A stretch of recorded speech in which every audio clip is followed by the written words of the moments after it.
are the voyages of the starship Enterprise. Its 5-year mission: to explore strange new worlds, to seek out new life and new civilization, to boldly go where no man has gone before.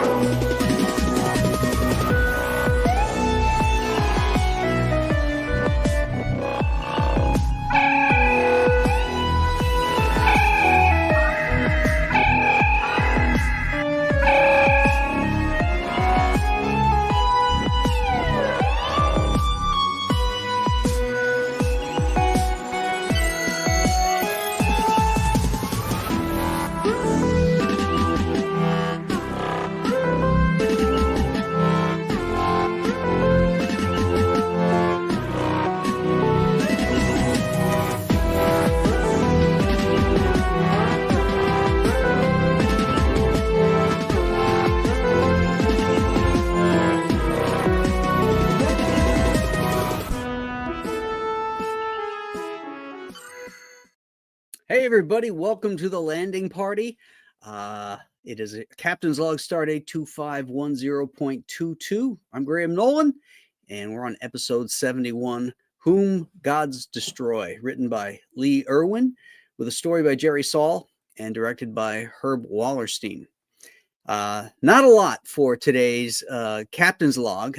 This episode is full of problems and gaps of logic, but it's not totally unwatchable, and we'll get to that in our discussion. But for now, let's do a little trivia about this episode, shall we? Steve Inat, who plays Garth, who I think is quite good in this episode, unexpectedly died of a heart attack at age 37 in 1972 on his wife's 30th birthday. Boy, that's tragic. He was a good actor.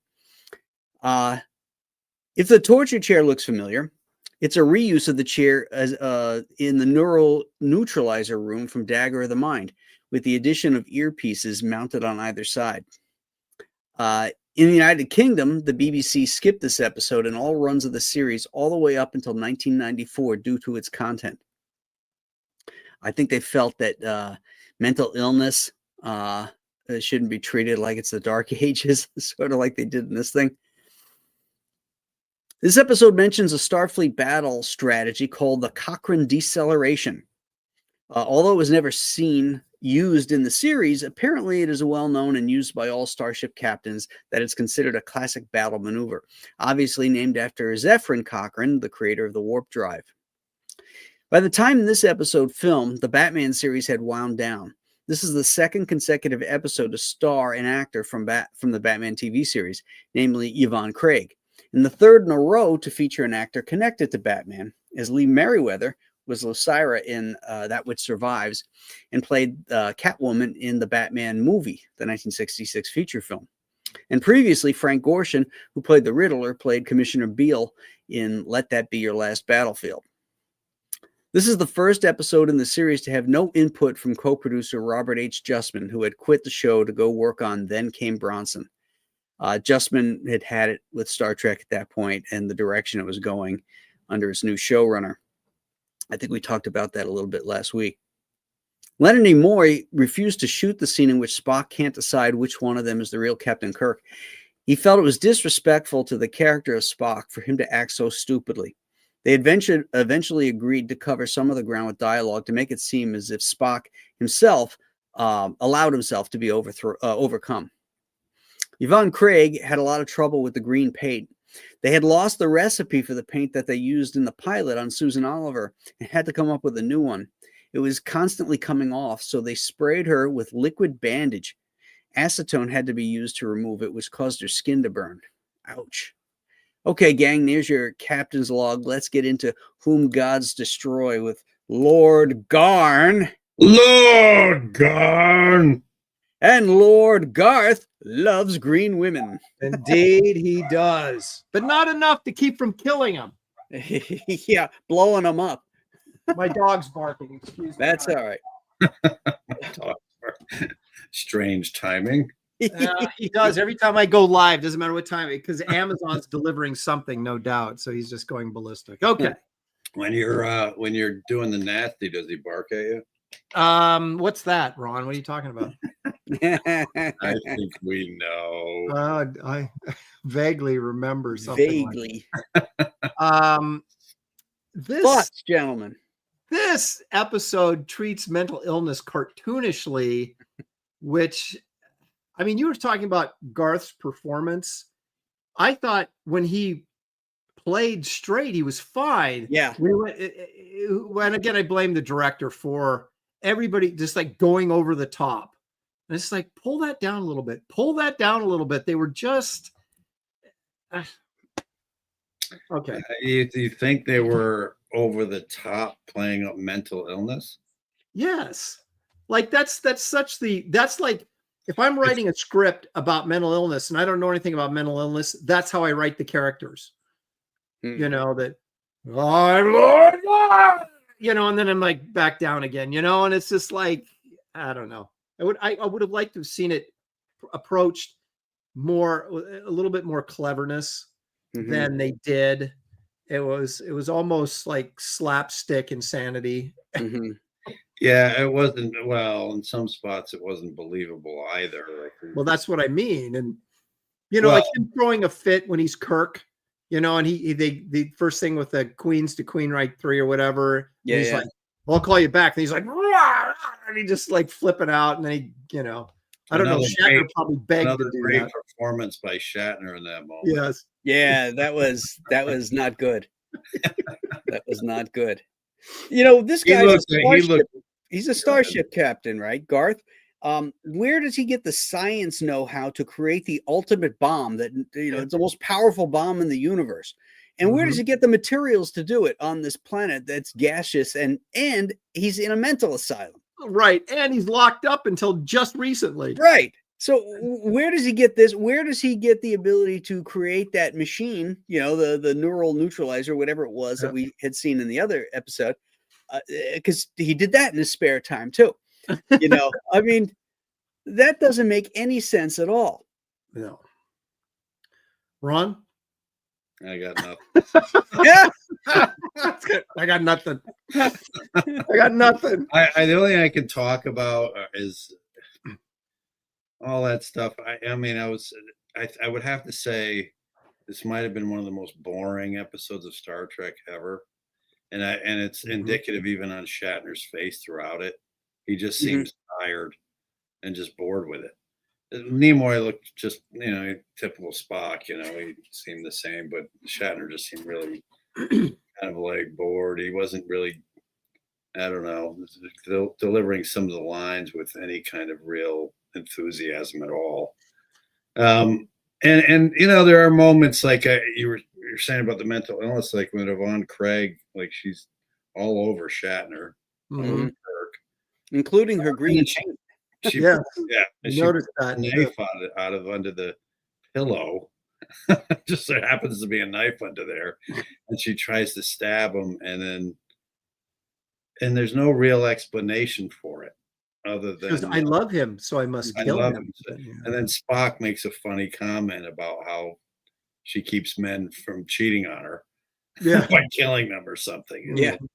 So, but that, I mean. Why did Kirk create a password for this episode? He's going down to meet a friend of his. There's a million episodes where maybe he should have created a password, But this one is like, well, he's going down to meet this guy he knows, this Dr. Corey, and just they're gonna have dinner and all this other stuff. He calls him Don when he gets hey Don, Well, I didn't have too much of a problem with that, even though, like you said, why this episode, and he never did it before when he had plenty of reasons to. But I figured going into a mental asylum, crazy thing, something might happen. I don't know. Like, I thought it was a good idea. It was a good idea to explore, like Graham said in other episodes. I just don't think they thought of it. Right. First time they thought, oh, that would be a cool idea. Like military has signals, like Navy SEALs. Like if you're having a picture taken, you get your fingers like this. And you look like you're all chummy, it means you're a hostage. It means you're being told what to say. There's these various things you could do to key Scotty that there's a problem down there, without this elaborate chess game thing. They do it asking for a password. They do it in Wrath of Khan. when Spock's talking about hours seem like minutes, Captain. Yeah. Oh, right. So they kind of What- play around with it there a little bit. What? Yeah. Wasn't there an episode in the series where he said like condition green or something when it really wasn't? I can't remember if it was Bread and Circuses or something where they had him under, they had Kirk with like phasers It on was him or it was whatever. the one with the computers having the war, the two planets having the war with the computers. Yeah, and he said like condition green or something, and which was a Yeah. key to Scotty to know Queens that get out of something was wrong. orbit and toast the Yeah. planet. Right. Exactly. Which for a peaceful organization like the United Federation of Planets, that's a pretty tall order. Get out of there and torch the planet. Okay. What was that? There was one thing that confused me a little bit. Was Garth said something about, he referred to Kirk and Spock as almost like they were alien, like he wasn't human or something. What did He's he from say? a different planet. He Yeah, wasn't Garth from Earth. isn't from Earth. He's from Oh, another he's planet. not. No. Oh, okay. Where did it establish that? Because they said that when they introduced him as a character, Yeah. Captain Garth from Anazor or Whatever. Yeah. some planet. whatever the name of the planet was. Yeah, I didn't pick up on that. You might have fallen asleep at that I point. might have. Yeah, actually, I was falling asleep when I tried to rewatch it. And When you talk about this episode being boring, that whole dinner sequence where Batgirl dances and stuff, did So that? cringy. Huh? So it was so cringeworthy. Like Right. And it was like they needed like 10 minutes of filler. Yeah. Yeah, and it took what was one of the coolest classic Star Trek bits with the the Orion slave girl, which was really great in the very first episode with and then I think was it and then the one with Jack the Ripper and all. It wasn't there one. She on wasn't that a Green Orion, but It wasn't a Green Orion or whatever. But anyway, it was a classic thing, and it made it so hokey and campy and silly. This episode really moved me into the mental state watching it of, again, like Lost in Space and Batman meshed together, and it just seemed campy and stupid. Mm-hmm.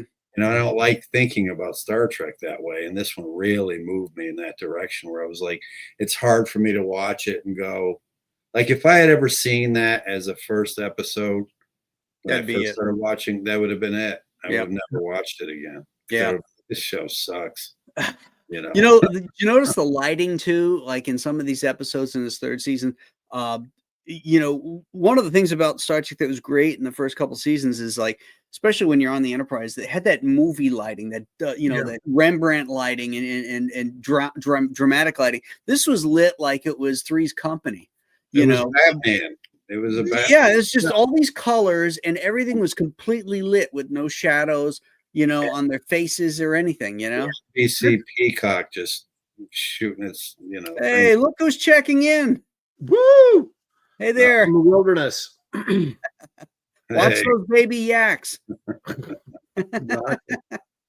Yeah, I mean this is a perfect episode if you're going into an insane asylum where you could have done some really sort of interesting lighting and have it be a little bit more atmospheric in there, especially when Garth takes over, and maybe changes how things are run. And it's just this could have been actually a creepy episode, and they just totally went the wrong direction with it. And I honestly think, at the time, the time that these were being filmed like this, I don't think they had that mentality in filmmaking and television yet, really. I mean, well, not yet, but for TV, episodic television, they just weren't there mentally with this stuff.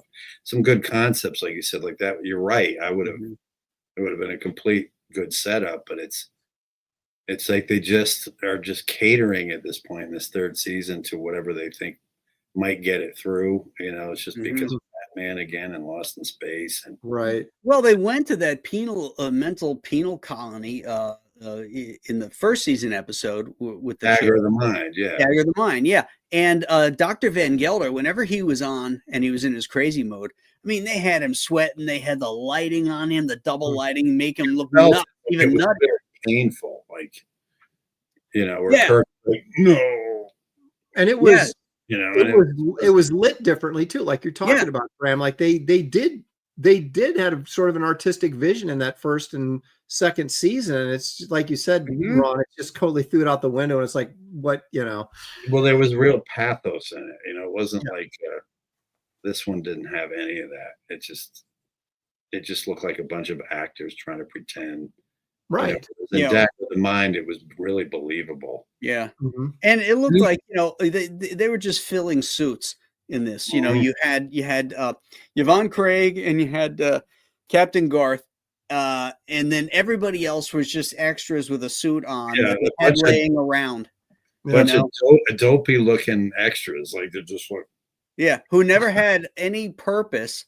pulling They don't express any emotions. Yeah, there's one guy standing behind Kirk with a phaser, and he's got some weird outfit on. And he's literally like this. Yeah, and they're all outfits we've seen that they've used before. Yeah, I know it. It was pathetic. Yeah. It's It's like like the budget is just getting cheaper and cheaper. They're reusing. And even the phasers, like because I can see them because they're the remastered version. If you look at the phasers, they're all beat up. The phasers they're using are all beat up looking, and Oh, really? I didn't notice yeah, that. if you look at the phasers, they one of them you can see through the number 2 hand phaser that's on top of the pistol, and there's a big separation between the front of it and the back of it. And you can see right through to the red garb. Oh, no kidding. Yeah. Wow. The thing is, it's all beat up looking, and the wood on it, and because it was made out of balsa wood, I think, some of them, or something. Yeah. Well, what irritates me is, I mean, you can talk about budget all you want, but that doesn't explain the poor writing. It's like I know it's TV or whatever in the 60s, but man, you get a writing gig like that and that much money's involved, put a little effort into it. Yeah. Put a little thought into it. Well, to be fair to the writers, some of the stuff that was in the original script was they just didn't have the budget for, it was going to be a prison thing, and they would beam down there, and all the people running the prison were locked up, and all the aliens were running around. So it was going to be a very, very expensive, shoot. And so they just keep cutting to get to maybe what they think is the meat and potatoes of the story, when there is no meat or potatoes. It's strictly carbs. Well, that's again, it harkens back to City on the Edge of Forever, because they did that with Harlan Ellison's script, but they turned it into a masterpiece. So Yeah. it's not like it's not possible. Mm-hmm. By the way, before I forget, what was it you were mentioning about Nimoy's issue in the beginning, that Spock wouldn't do what? Yeah, in the sequence where there's the 2 Kirks, and they have Spock like pulling a chair over because he's going to go sit down and think about things, and then he gets attacked and knocked to the ground, and he's got to decide who the real Kirk is. Well, Nimoy felt that was so stupid. Spock was never let his guard down enough to be able to be attacked at that point, and he would ask Kirk simple questions that only he would know. Mm-hmm. So I mean, to ask him something like that random thing where the guy says, "Oh yeah, well that was the Cochrane deceleration thing," and then the guy comes back with, "Well, everybody knows that's a standard." Blah, blah, blah. Okay, well, how about when we were on Janus 6? What was the name of the creature that we encountered there? Yeah. What's your brother's name? Anything Yeah, like yeah. that. Which side of my butt cheek has a green pimple? Yeah, he didn't just have to give up and like, well, I'm out of questions, Yeah. Well, And they played around with that in a couple times with we have a special didn't guest checking in from the wilds of Idaho. Oh, Hey! yeah. oh my gosh. Hello. It's the country Hey. girl. It's nice to see you dressed up as a normal human. Yeah, look at you. Oh, I thought I was always just like a normal human. I'm trying to get the baby Well, I yak to mean- come over here, but what's I up? like You guys hate this episode? I love the No, plan. we love it. Oh yeah. Is this one of your favorites, Anna? You know what? I always hated it growing up, but I did rewatch it the other day, and I was like, this isn't as bad as I remember. But she hates City on the Edge of Yeah. Forever.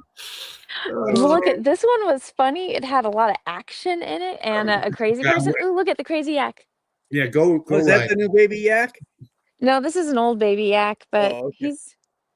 his mom tried to kill him, and so did the rest of the herd. So he's off here with the goats. Oh, wow. Why'd they try to kill him? I don't know. The yaks are assholes. He's kind of like Was Lord they just Garth. considered weak and small or something? No, I don't know. Sometimes they don't like their children, but he's nice. He's a nice yak. There's goats coming now too. That's very yeah. sad. They're gonna come and eat your shirt. And no, they want to eat my hair, which is Where's bad it? things. Is it cold there? Yes, I thought it might be. probably not for you guys, but I mean, I think it's 41 degrees right now, so it's pretty No, cold. it's chilly. Yeah, That's that's chill. Yeah. chilly. You gotta have a jacket for that. Yeah, Just a definitely. little bit. Here we go. Here's the yak, and then the goats. There we go.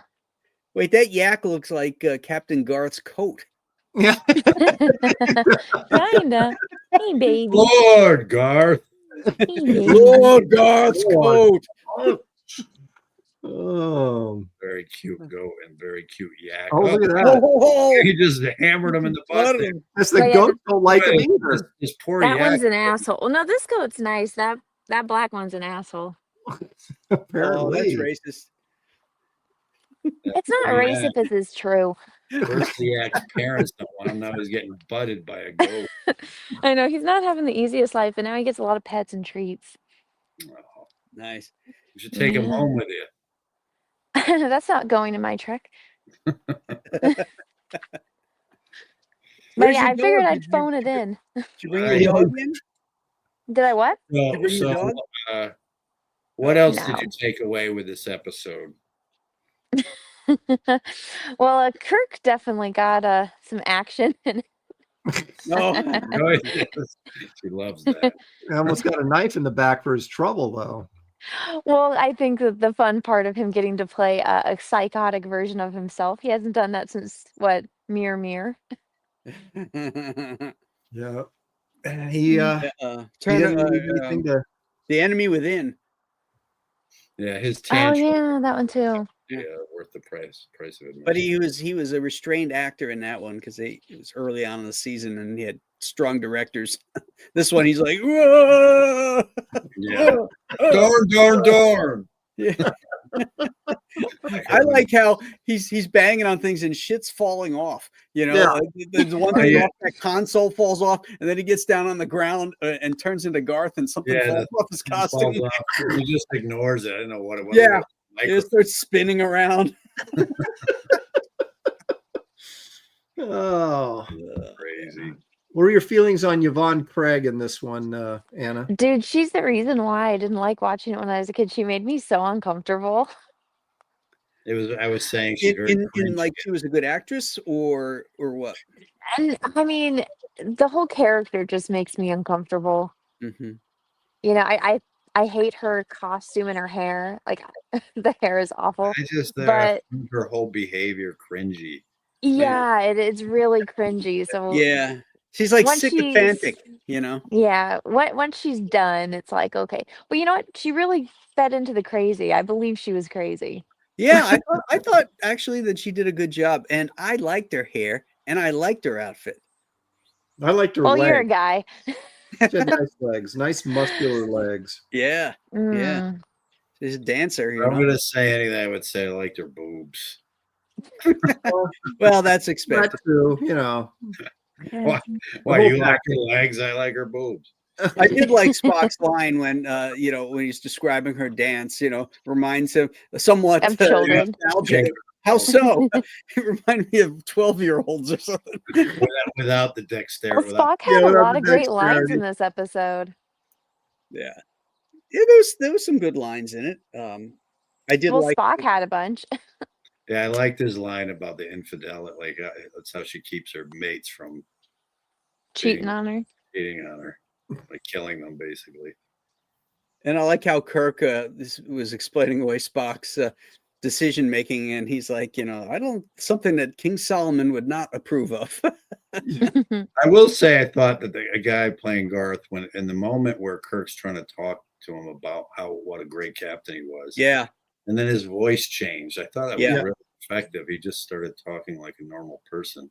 Yeah. Then he can't snap back into, Garth. Yeah. But that was really an effective moment to show the difference, because up until that point, it just seemed so theatrical, cray-cray. extremely over the top. But I thought that was really well done.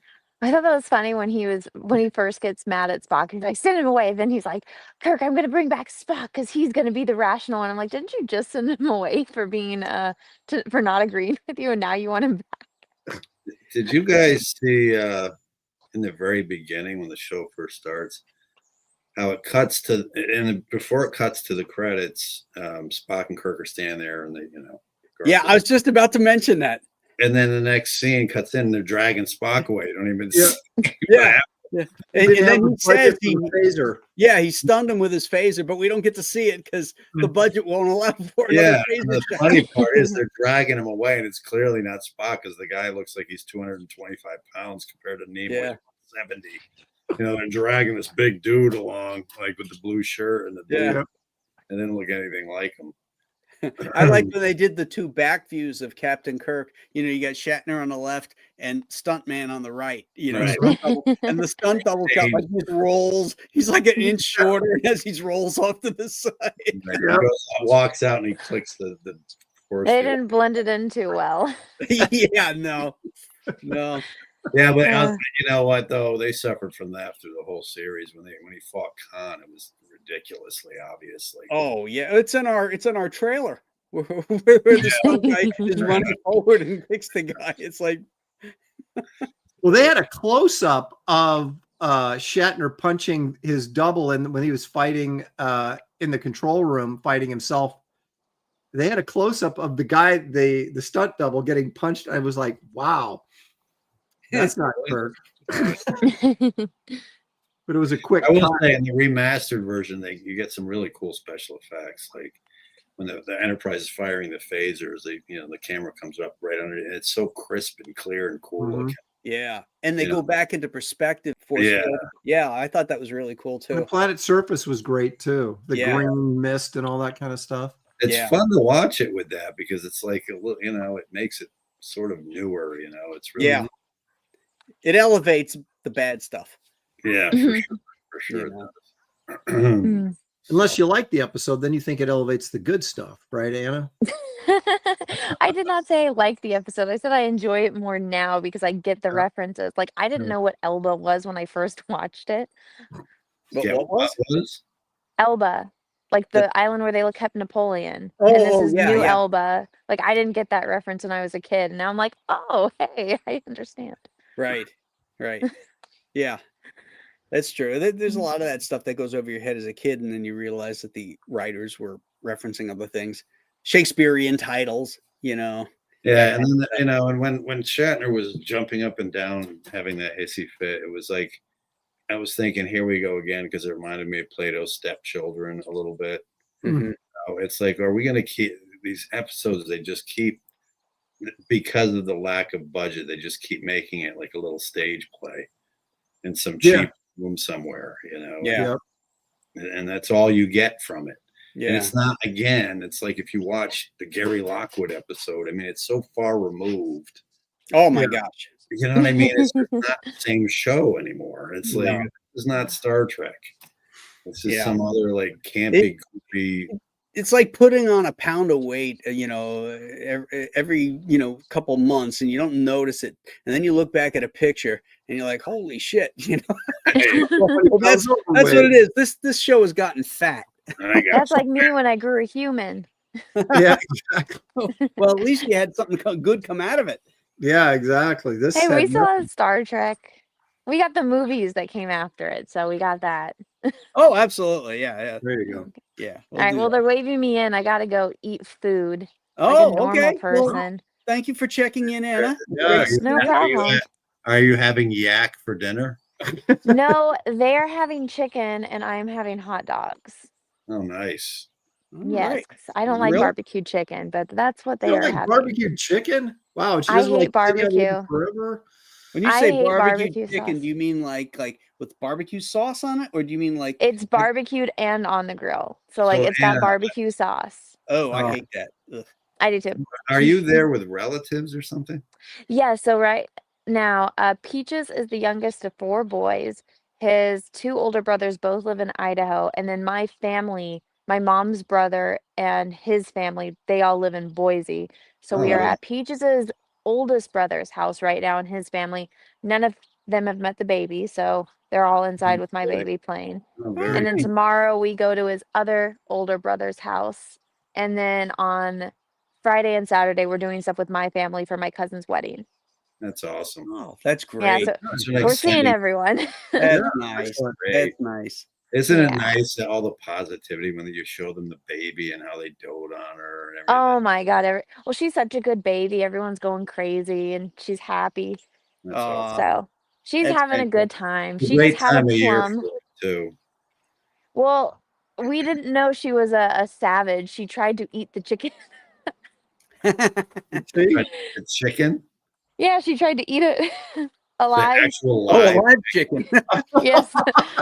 Was she running Oh, around cute. chasing it like Rocky? No, she can't walk yet. But so Peaches' oldest brother was holding the chicken for her to pet, and she like grabbed it and was like, Yeah, that's what you get for putting it in front of Ozzy Osbourne videos. I know, right? Well, before you go, Anna, can you give us a score? I didn't finish watching it, but I would say I'd probably give it a 7. What? Listen, I had fun watching.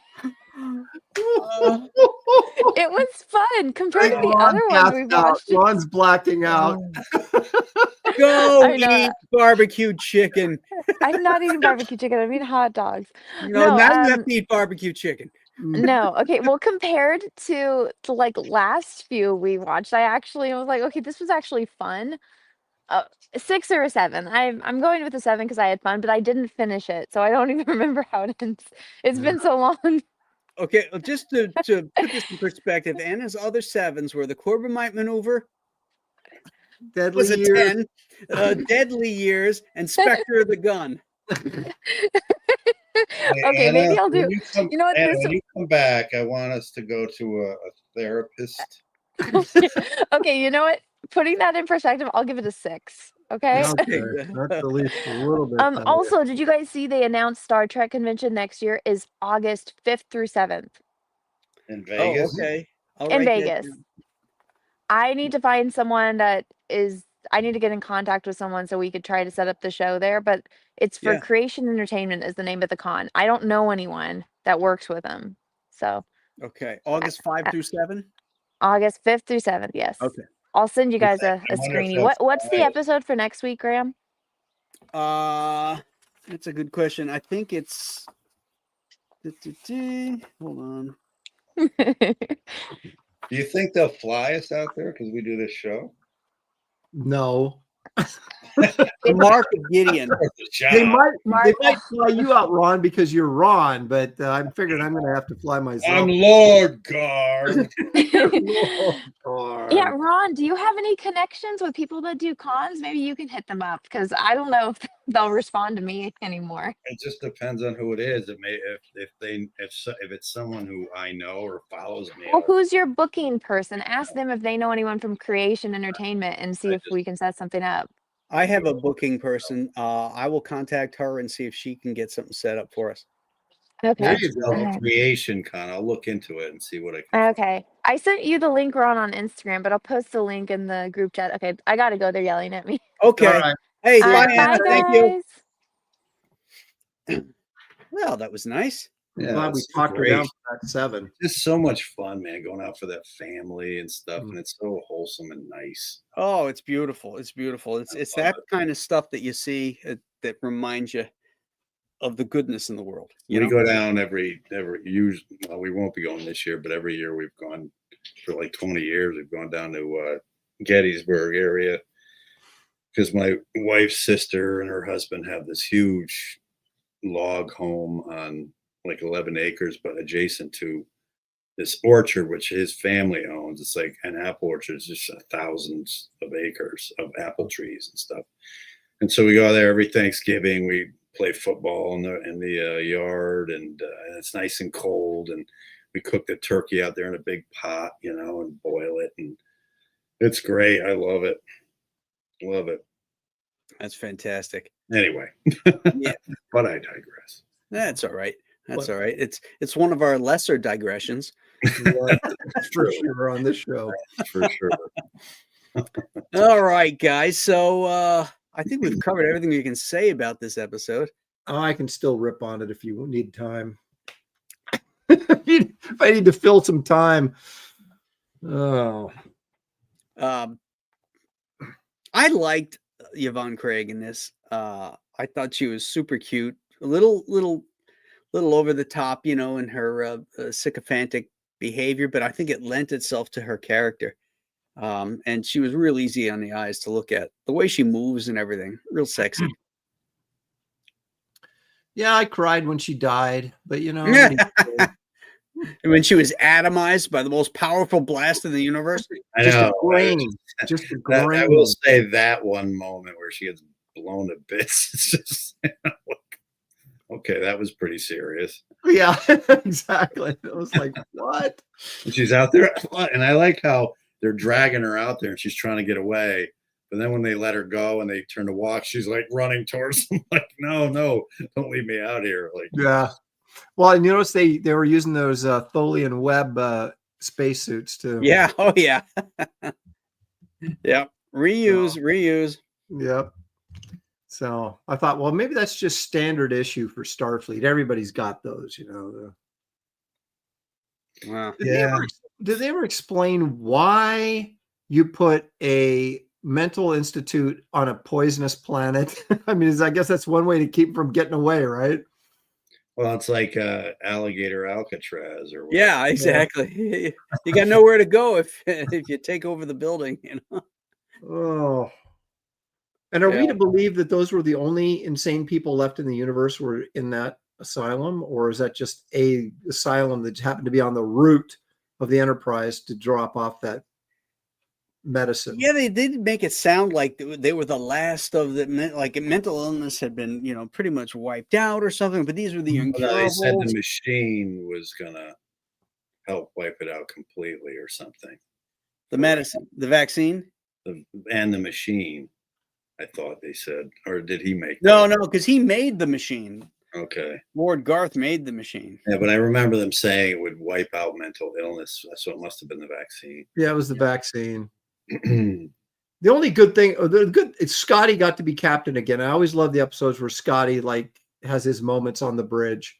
Scotty, he's really good in that position. Yeah. He is. I agree. Yeah. I like the way he questions. He's not. He even says, "The captain would never ask me to, question and test me on this." Right. He knows he's no dummy. Yeah. And I like how Bones is, he asks his questions and stuff, but he's very respectful still. Yeah.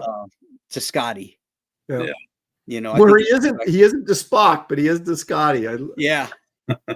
Yeah. He'll question the shit out of Spock, but then Scotty will say something and he's like, okay, Scotty, sounds good. But if you notice, though, in real life, I don't know if you've ever noticed, if you act unemotional towards certain people who they will try to break you down if they can't people well. I've noticed, like I had an ex-girlfriend who she was always saying things to me like, you don't show enough emotion, or, and I'm like, I show plenty of emotion, I mean, it's not, it's just that she just wanted to try to take, and I think that's just a human nature. They try to break apart anybody who is not, I don't know why that's the case, but I think that's sort of at play with Spock and McCoy, because a lot of times McCoy gets on Spock's case for no good reason. He's just trying to get under his skin and get a reaction out of him. Yeah, exactly. Yeah. Even in the very first episode with Kirk and Spock playing chess, and then at the end of the first one, where Kirk says, "Are you annoyed, Mr. Spock?" Hope for you, yeah. There's hope for you, yeah, Mr. Spock, because Spock says, "I was moved by Gary Mitchell's passing." Because but McCoy's not in that episode. No, I know, but Kirk even says to Spock, "There's hope for you yet." Like trying to pick apart his lack of emotion. And even while they're playing chess, he says, "Ah, one of your Earth emotions," while he's smiling. Right. Well, that was early Spock when they hadn't really locked him down yet. Yeah, he says, "My ancestors was half Vulcan, not his Yeah. father." I like how Kirk always beats Spock at chess. Yeah. You know, it's like Spock may be super brilliant and all that and very logical, but Kirk is a tactician. That's only because when Spock's not looking, Kirk moves the chess pieces around. Probably. The same way he did with the test, you know. What do you say? I don't like to lose. I don't don't like to lose. Finds a way. Yeah. So, dude, here's the other thing about this episode or the scene where Garth looks like Kirk. Was that even necessary? I mean, what was it? What was he going to get out of that? You know, eventually Spock would figure out. I mean, why didn't he just wait for Spock to walk in and then stun him with his phaser? You know what I mean? It's like he just stunned both of them, dragged them both up to the freaking. If he had stunned both of them, Garth would have changed back to Garth, and right. Explained to the captain, "Hey, I had to just to figure out who was who." Yeah. But here's the other thing where you have to, you really have to check your brain in at the desk is okay. Let's assume this guy has these shape shifting abilities. So he meets you for 5 seconds and he can get your exact look, right? But he can also change his clothes and his voice. And his voice, and holographic projector or something. I mean, the cadence of your speech, all of that stuff, is like, it's crazy. I thought the same thing when Garth was Kirk, and he's laughing at one point, but he's talking to Scotty and stuff. And I would think it would have been cool if Shatner tried to act a little bit more like Garth as himself. You know what I mean? While he was right, pull that off a little better. Mm-hmm.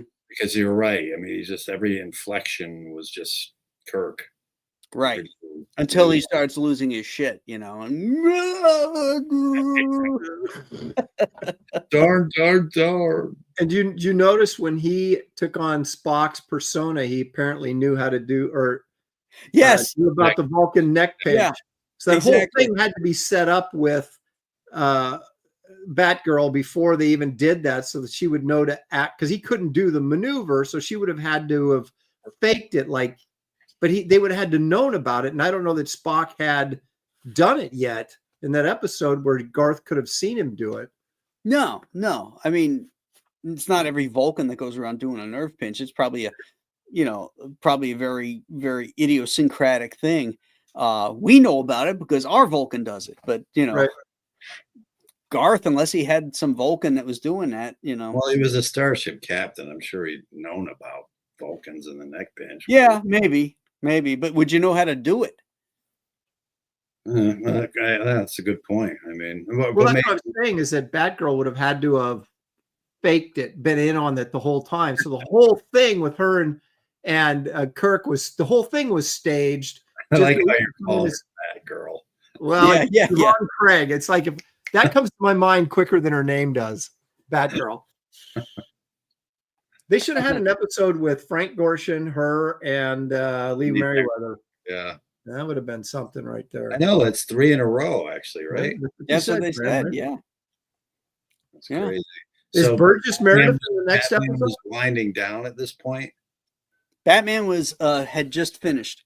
Oh, it was just done finally? Yeah. They were looking for work. Yeah. Gorshin was riding high because he had his Vegas show and he won. I think he won an Emmy for his portrayal of the Riddler. If he didn't win it, he was nominated. Oh wow!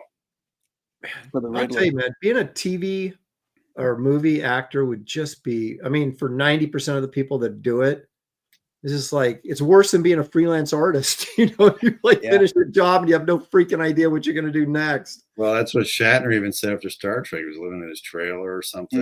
In his van on Hollywood Boulevard, right? Because he got divorced or whatever. I mean, he had to for that time, you had to have been making a pretty good paycheck for that show. Yeah, but the divorce cleaned him out. He had to give everything to her, you know, Mhm. and he had the 3 daughters. And what is up with that? Why? You know, I mean, was she a stay-at-home mom or something? I think so. Yeah, that's why. So she Yeah. deserved to be paid. And he was, you know, he was hitting on a lot of the girls in that show. You know, in the book, you know, it talks Well, about they talking about it. oh, who was talking about it? Various women guest stars that were on Star Trek talk about Shatner flirting and that kind of stuff. Well, he could see that he does that even to this day. It shows. Yeah. Anna was even saying how he was flirtatious with her. Oh yeah. I saw him on a show one time a few years back, and he was talking about that. He was doing some kind of show with a football player, and Oh yeah, with Fonzie and yeah, Henry yeah, Winkler, and they were doing some. It they was some sort travel around the world to Yeah, Yeah. He was talking about how There's George Foreman, Terry Bradshaw, Fonzie, and Shatner. yeah, but he was talking about how there was a time when he would flirt with a girl and she'd be all into it. He says now he just comes across like an old pervert, Yeah. which he does, you know. And Well, that's what happens when you get old. You haven't changed, but your Yeah. looks have, you know. Yeah, that's right. Inside, you're the same. Outside, not so much. I don't know. Especially for men, you're still like, you know, 18 years old inside. Right. Yep. You know, you have to catch yourself sometimes. You you know? do. I remember my buddy. I was at this is years ago too. I was a lot younger than this, but I was still getting on the older side. But we were at this restaurant having lunch, and the waitress was cute before I was married. And I'm talking to her and trying, you know, being flirty, and she walks away, and he goes, "What are you doing?" I'm like, "What do you mean?" He goes, "You look like you'd be her uncle." I'm like, "Really?" I'm like, "Okay, well, I didn't. Well, It was still in that mentality, Right. Exactly. Oh, yeah. I can. ain't nothing wrong with a sugar daddy, Ron. Yeah. That's right. If you had the money, you'd be in, man. My wife is 16 years younger than me. See? There See, you go. sugar daddy. There you go. Give me some sugar, daddy. Mhm. I met Frank Gorshin. I did a convention with him. I did Really? too. Yeah. Him and Adam West. I sat next to them at breakfast. Oh, that's cool. I Yeah. sat next to Gorshin at the show, and he was every like 15 minutes he was going outside to smoke a cigarette. Yeah. He liked I those. couldn't resist. I had to talk to them. They were literally right next to me. Oh yeah. So I just turned Yeah. around. I started, you know, blathering on about, you know, when I was a kid and watching them and stuff. I sat next to They were Van very Williams. nice about it. What's Yeah. that? I sat next to Van Williams at a show too. Oh, The yeah. Green Hornet. Yeah. Oh, that's cool. Yeah. He became a California trooper or sheriff or something like that after he got out of acting. That guy had a fucking grip on him like you wouldn't believe. Wow. Yeah.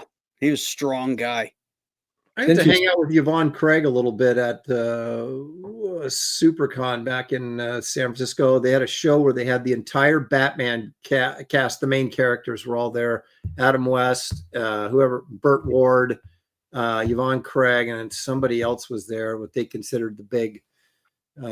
Julie Newmar. Was Julie? Probably was Julie. But we were. It was dead in there. So we were just, you know, artists and celebrities were just sort of like commingling, talking because there was nothing else to do. And Man, so isn't it the worst when you go to a con and you look over and you see somebody who at one point was a prominent celebrity actor, and then they have nobody at their table? Yep. The comic artists have more people, you know, and they're just sort of sitting there looking around. The worst I ever saw was the chick from Saturday Night Fever who played the dancer, John Travolta's partner. Oh. She was like standing there at this con. I think it was maybe it was Pittsburgh or somewhere, but she's just standing there with a boombox playing 70s Saturday Night Fever music and disco music, and she's standing there with that same outfit on and just dancing, trying to get attention from people. Wow. Like literally in front of the table, just doing this, like, and then the music's going, and and she's got all these pictures stacked up for people, and nobody, literally not one person went to her table. Wow. She stood there. People were like, "Who the hell is that?" They thought, Right. Exactly. The saddest one for me was Burt Reynolds. Oh, He was at a show and he was in a wheelchair. They were wheeling him around. Burt Reynolds went to a Comic-Con. Yeah, Seriously? he lost his shirt when Lonnie Anderson divorced him, and so he was doing these events like where he'd show up with the Smokey and the Bandit car and get pictures with that, and you get pictures with Burt. man. I mean, he was in a wheelchair, you know, his freaking eyebrows are all over the place, the rug on him. You know, he just looks You know, so the funny weak. thing is, he still did. I mean, he was still like, he did such a great job in Boogie Nights, and Oh yeah. you know, he's a great actor in that. He Oh, was he's nominated for an Academy Award, I think, in that one. Yeah, yeah, he was. yeah. So to see how far they fall. I Yeah. remember seeing a guy, who's the guy, Mark Singer, I think it was. Oh yeah, from Beastmaster. Beastmaster. He was another one. He was standing there and he was dressed up as Beastmaster behind Oh the table. no. And me and my friend walked by and we started talking. He was so anxious just to appear like somebody was talking to him because nobody knew who he was, you know. And this is probably 25 years ago Wow. at this point. I don't know whatever became of him. Yeah. I do question some of these guys that put on these conventions and who they decide to invite as celebrities. Like we did a show in New Orleans, and Adam West was there. And again, this was like a ghost town. No one showed up at all for anybody. But they had like the kid who played Mike TV from Willy Wonka was there and had absolutely no action whatsoever. You know, and it's like, Hey, sorry guys in the chat. We're way off topic. Yeah, but isn't this more interesting than the episode we just watched? yeah, it is. We've run dry on it. There's nothing else Like, to us say. three old guys go crazy for real right before your very eyes. This is what insanity really looks like. Yeah. I guess we ought to give some scores, Yeah, for sure. and they all better be lower than Anna's. I literally, my forehead hurts from slapping myself in it so hard. Yeah, What did she give City on the Edge of Forever, a 3 or something? Oh, I think it was lower than that. I think it might have been like a 1 or a 2. 1. Yeah, I I think it think was a 1. she's very clever. I think she does it on purpose just to get. Yeah, I think she's trolling us. I do too. Hey, Dr. Mask, this episode sucks. Let's talk about cool stuff. Yeah, this episode. Yeah, I mean, as loath as I am to say any Star Trek episodes suck, this one definitely qualifies. Oh, Anna gave City on the Edge a 2. It's retarded. Well, I think that sums it up. All because she doesn't like the way Joan Collins walked across the street. Yeah. All right. Well, my score. Well, actually, Aaron, you were here first, so it's Oh no, Lord Garn, you go first. you were up here before. No, you got introduced first, so you got to go You first. booted yourself out on purpose just to put me up top. Yeah.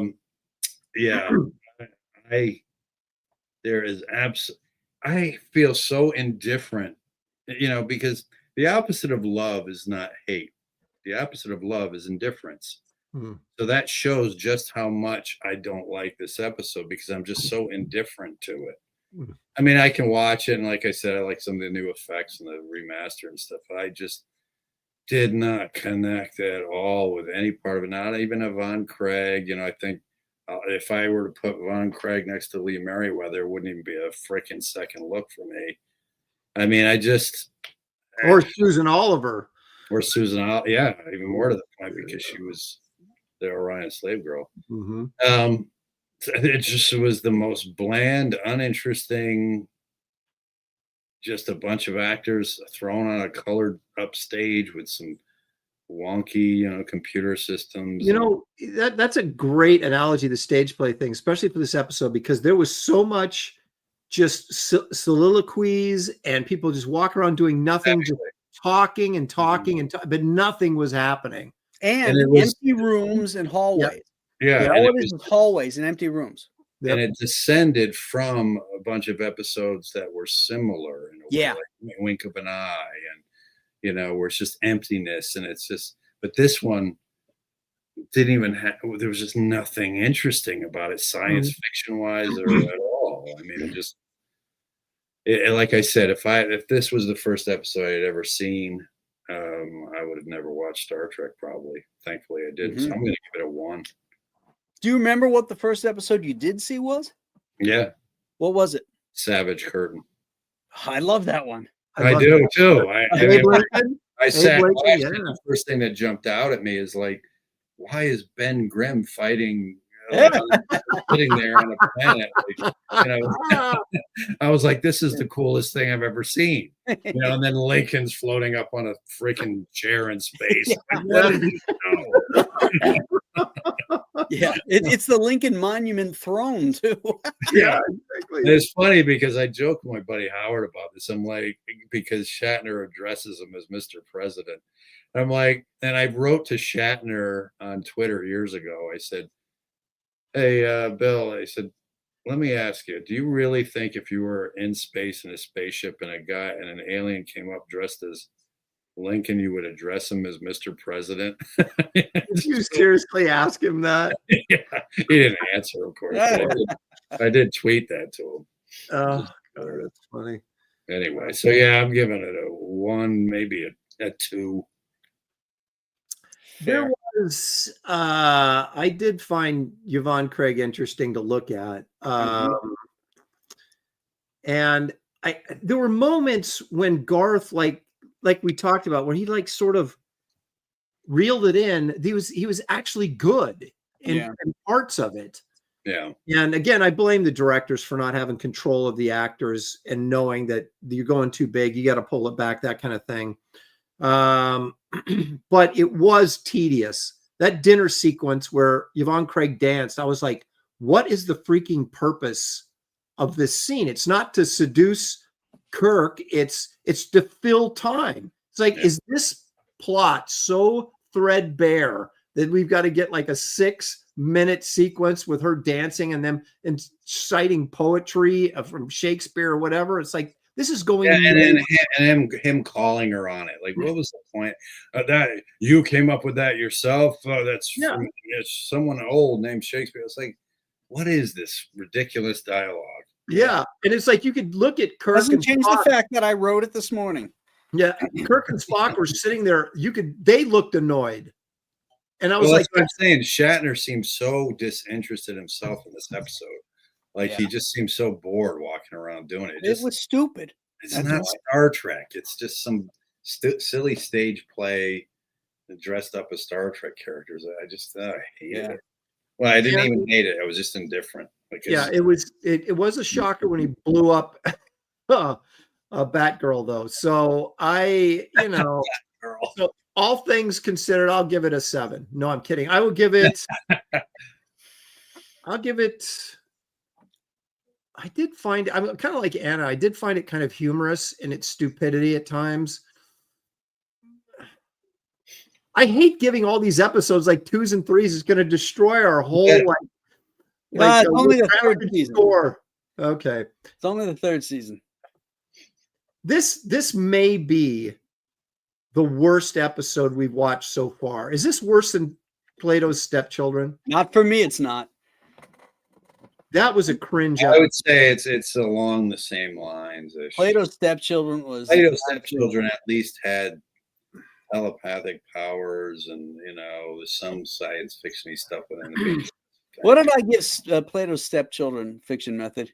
Yeah, help me out here, man. What did I give? Because I want to be kind of in that area, because there's a couple episodes coming up that I could give 0s to, and I don't want to like this. They're worse than this, so I've got to make sure that I don't go too crazy. I'm gonna go 3 sounds too high, doesn't it, for this episode?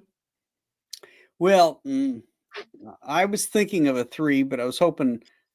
Oh, okay. I gave Plato's Stepchildren a 1. Yeah, that sounds right. This is my 1. I said 1 or 2. I'm going to give it a 1. Okay, I'm going to give it. I gave Plato's Stepchildren a 3.5.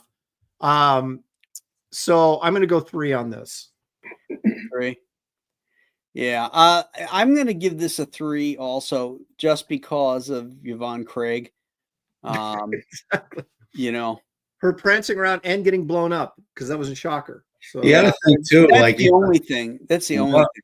what are the characteristics of it that are making you notch it up to 3 from 0? There's some 1, 2. dialogue between Kirk and Spock that I liked. The Scotty sequence I liked.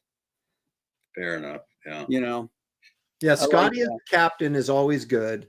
And like I said, Garth had a few moments where he was okay, and you kind of were there with him for a minute or two. So, I mean, I could give this a lower grade because it does suck balls, but I've got some other ones. What? Man, I'm wrestling now with wink of an eye in this one. I never graded that one because I was out that week. You gave it a 3 to "And the Children Shall Lead." I can't stand that episode, but it had merit. This has no merit, but there's something sort of weirdly, there's moments in it that are sort of goofy enough to be entertaining, I guess. You got to also take into consideration, though, that there's moments that bring it up, but then there's moments that bring it right back, that drag it down. Yeah. It's like trying to crawl out of and then it gets pulled back down, like the scene with Kirk. And he's like talking to Garth, and then he just turns around, goes to switch up off the force field. It's like, what do you think? He's like going, you guys, like when the pig man and the other dude had him in there, and he's like, Garth he's tricking you. I can help you. Then he reaches over for the controls. First he's fiddling with what looks like the transporter thing, and then they're allowing that, and then he jumps over to the board and starts living with that. Yeah, exactly. It's like, do you really think that's a freaking smart idea or a logical one to even try? I mean, it's just silly. In the same way in Wink of an Eye, when he grabs a hold of the freezing machine, like, what are you doing? Like, why would he just go and then just to show he's stubborn to the girl or to them? Like, just pointless stuff that I don't think Captain Kirk should or would do. So, yeah. So it drags. So Aaron, what was the first Star Trek you ever saw? I don't remember. We started. My mom was like totally into it, and so I was. When did it debuted in '67? Is that right? 66. Yeah, so I didn't get in till probably, okay, I'll say the earliest one I remember is By Any Other Name, where they had the salt cubes and they crushed the salt cubes. I do specifically remember, because my mom wouldn't let me watch that episode because in TV Guide it said it was these tentacle creatures, which they never showed. Yeah, right. I thought it might be too scary for me because I was like 4. Yeah, so I had to sit around the corner and I listened to the entire episode, but I didn't get to watch it. And the monsters never appeared. So yeah, but that's the one I do remember, the earliest that I remember. But so I caught like 2nd and 3rd season and then started rerunning, in the early 70s. Sure. But we were watching it when it was on NBC. My mom was, and I have vague memories of it, but I was really young. Yeah, the first one I remember seeing was Miri. Oh wow, that was a scary one when that ghoul came out at the very beginning. Then, when he comes screaming out, "Fibber, fibber, fibber!" bonk, bonk.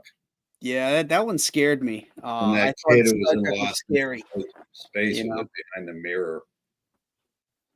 Remember that actor who lived behind the mirror and Lost in Space, who had a relationship with Penny? Oh yeah. He was in that. That episode always reminded me of like The Last Man on Earth or Omega Man. Just had that kind of, I just, the kids that were still alive and hadn't been affected by the disease. And it does feel like a Richard Matheson story. Yeah, exactly. Yeah, definitely. Well, also because the sets were good.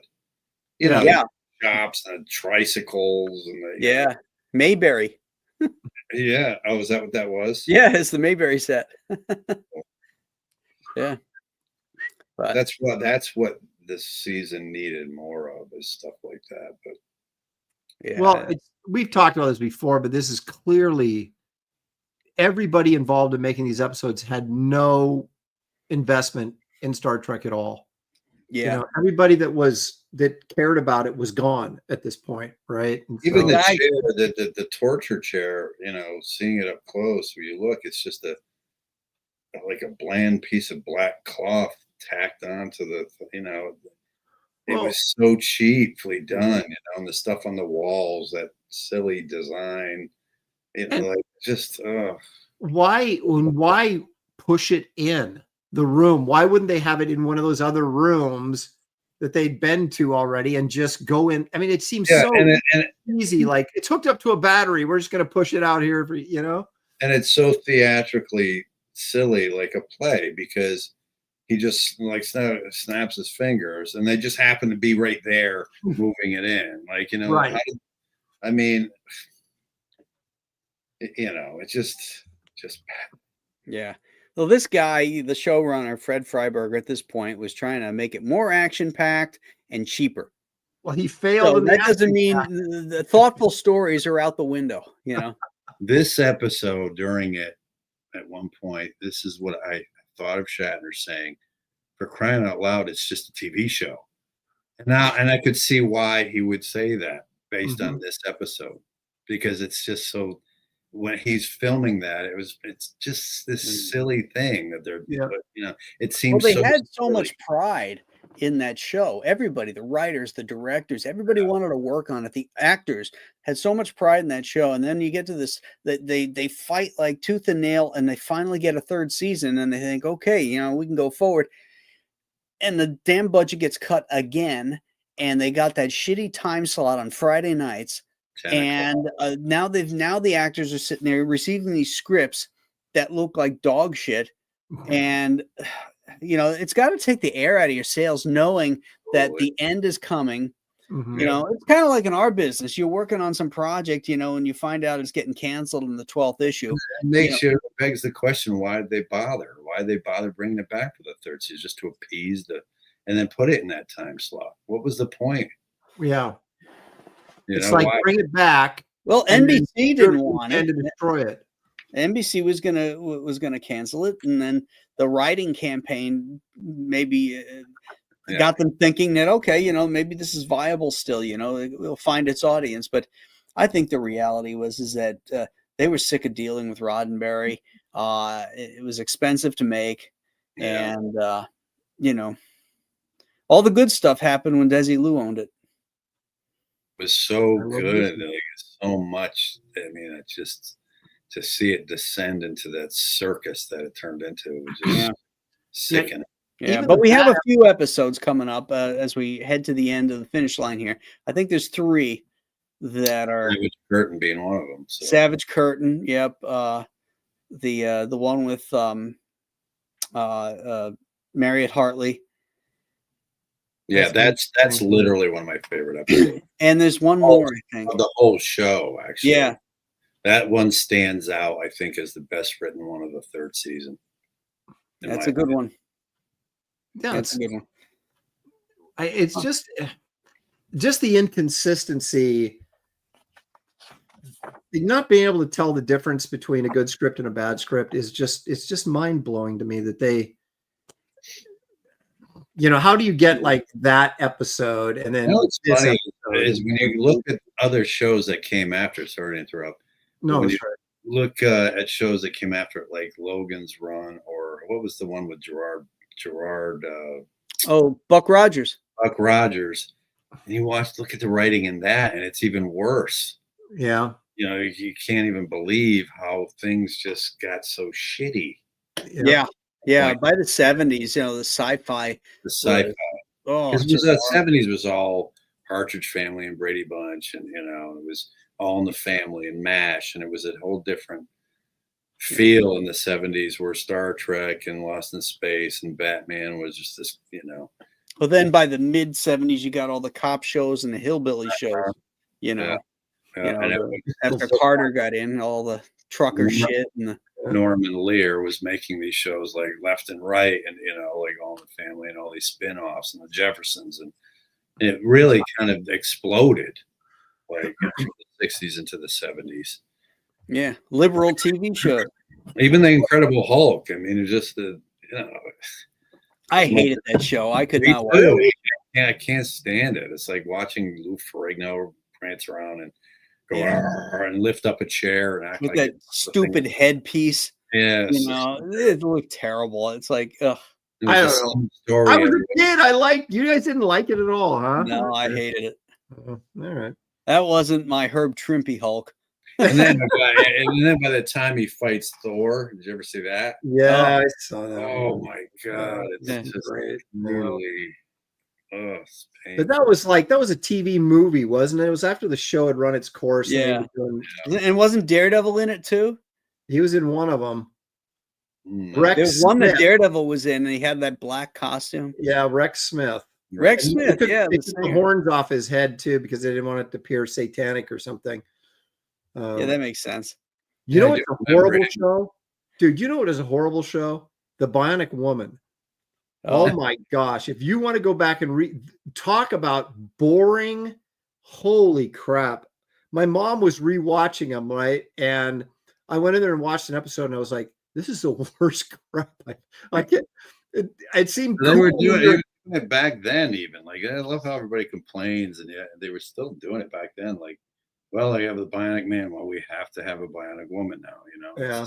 Well, the Bionic Man was an action-packed show. I liked the Bionic Man, but it was like. But even that's another example of a show that started out great. Yes. Had a lot of good stories and stuff. Then by the end, it was just becoming ridiculous. Well, I'll admit, I actually liked the whole Bigfoot angle. Oh, the Bigfoot was great. That's what every kid remembers. Yeah, I like that. You remember going to school when that was being advertised?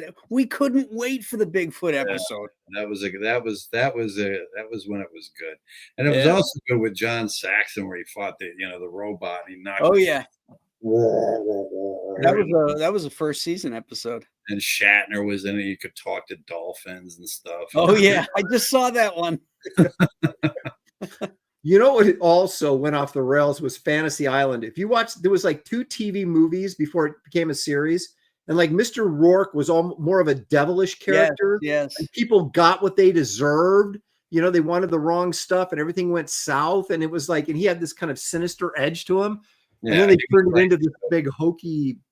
Yeah. Rod Serling type. There was a moral sort of thing. Right. Yeah. There was a movie of that. And then there was 2 TV Roddy movies. McDowell played the devil.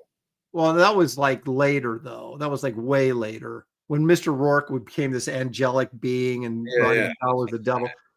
But like the first 2, there was 2 TV movies before it spun off into a television show, and they were like serious takes on this, and it was really interesting.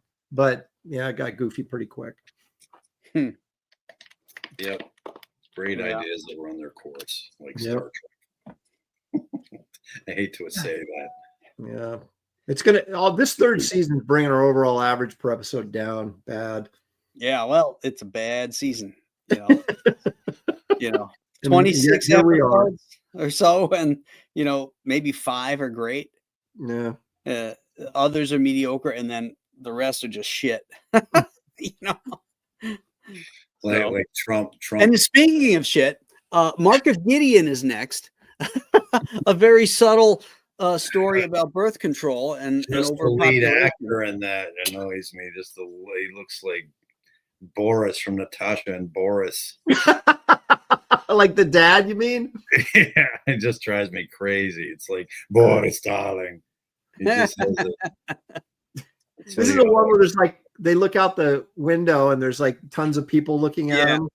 Yeah, they hear the heartbeat and talk about getting away cheap. It's like you don't have anybody on the Enterprise except that girl and him.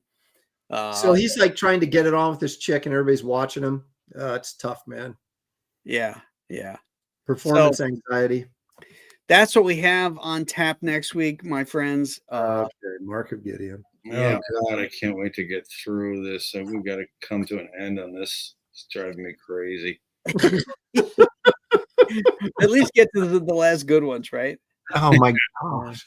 I hadn't watched third season episodes for years. I just wrote them all off, and Yeah, me too. I always just skip them.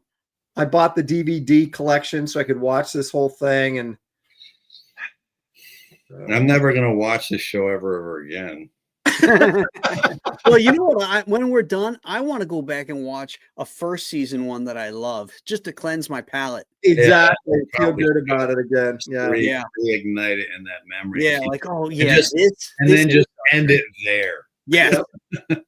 Yes. That's End it. it right there and never watch it again because I Yeah. can't take it anymore. I wonder if we could do oh no, it's not on Amazon. Amazon, you can do these like watch party things where you can put a movie on Amazon and then send links out to your friends and you guys can all watch it together. Yeah, we should do that and have Yeah. But we can't do it because this is Paramount and it's on the Paramount network, so they don't have it. Well, we can still watch a movie and just not have it on the screen and watch it together off screen while we're talking.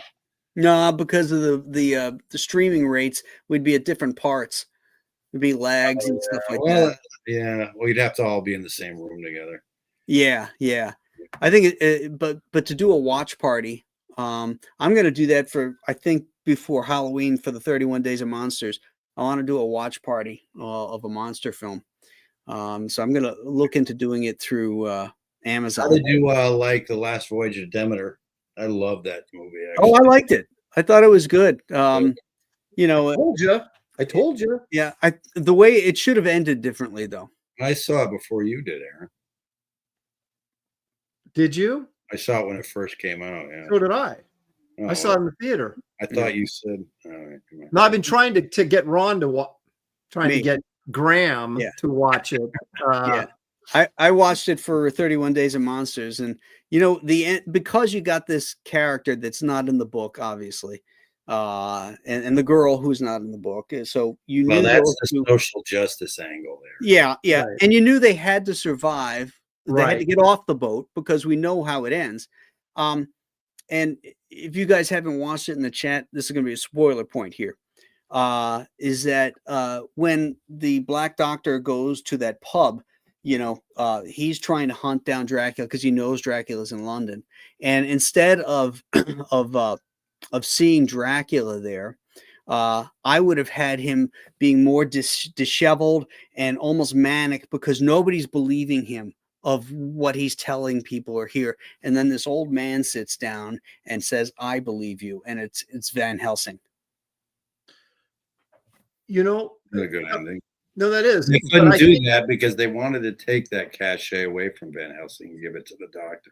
Right. The black guy was supposed to be the new Van Helsing, and this set up to be like a sequel, but it bombed so horribly. But that's what they were aiming for. You can tell by the way But they that ended. would be stupid because, you know, Van Helsing exists in that universe. Well, not if they didn't introduce him Aaron, in this he movie. just called you stupid. Are you going to take that? No, because I am, Ron. I admit it. There's certain I things am. you've got to go with it and realize that the truth. I did not call you stupid. I just said truth that's sometimes- stupid. The idea that they're going for is That should like see me stir the pot. yeah. No, Poke the bear. Poke the bear. The only problem I have with that movie was that we're really off track here. But the only problem I have with that movie was that the whole thing took place at night, right? Why aren't they trying to get rid of this freaking vampire during the day on that ship, or at least trying to figure? You know what I mean? Oh, I know. Why aren't they looking for him during the day? Yeah, exactly. Not that big a ship. That's No. always the problem. I mean, well, But they I could have. thought they did. I thought they did. They went in there, or I thought they handled that fairly well because they didn't know it was a vampire right away.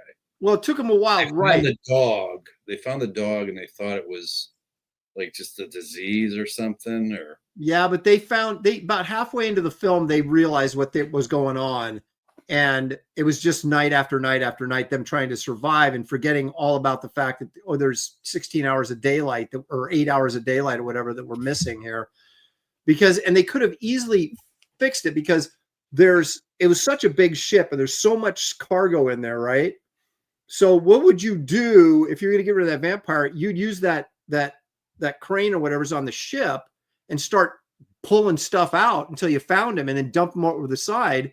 All you would have had to do was then attempt to do that and then have Dracula the next night break the crane so they have no way to get back in there to get the thing out of there. That's a short movie. Well, no, I mean, it's then it explains why they can't do anything about it.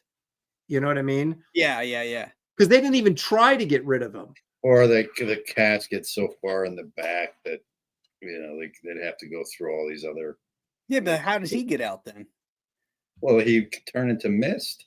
Well, that's true. And bats and all kinds of and shit. rats and yeah, that's true. Cats but other than that, and elephants.